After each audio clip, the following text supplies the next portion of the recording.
Good afternoon. Welcome to the Watchful Citizen. I'm Vic Covalt. And I'm Rick Poore. And we're here today in a little different format because instead of having an interview, we're going to have a conversation, and that conversation is going to be between two members of the Charter Revision Commission. And we're here to talk about ethics in government.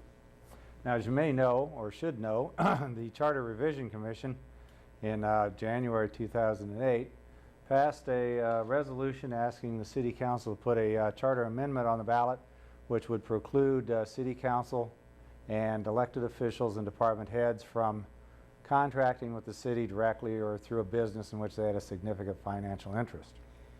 And as you may also know, the City Council refused to place that proposed change on the primary ballot by a 4-3 vote in March.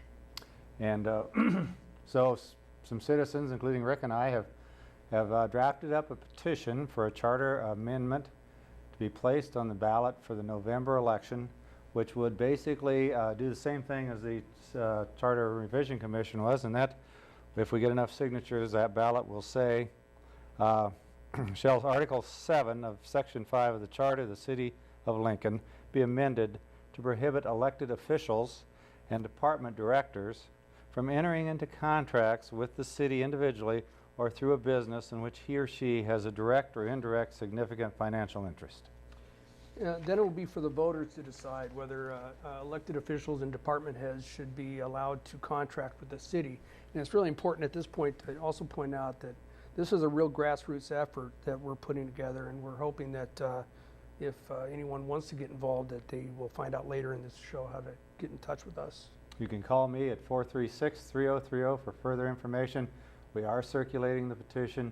We are doing it on entirely a voluntary basis. We're not paying petition circulators. We have till September 1 to get the matter back into the city clerk for placing on the ballot in November. Rick, I know you pretty well, but maybe everybody else doesn't. Why don't you tell us a little bit about yourself and how you became involved in supporting this measure for ethics in government? Well, I'm a small business person here in Lincoln. We have 25 employees. I'm sorry, I'm not sure how many exactly, but been in business for about 13-14 years.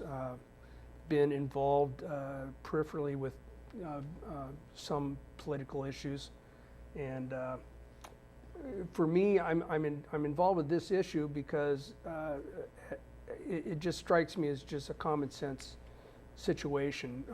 I've talked to a lot of business owners and people in other cities and other states concerning this, and they're all fairly well shocked that this is an issue at all.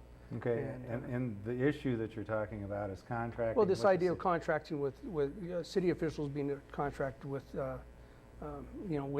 elected officials being able to contract with the city. I think, and most people I've spoken with feel that it's important that if a person is in the business of public service, that they should be serving the public and not themselves, or even the perception that that's the case, that they're self-serving or self-dealing.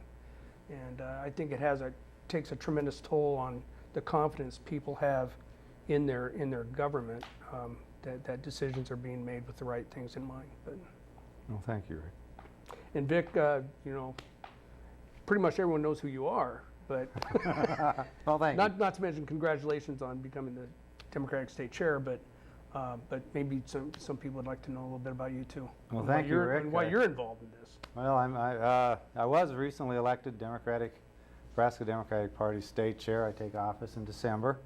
I was involved with this long before that happened, and part of it is I'm an attorney in town, and I too am a small businessman.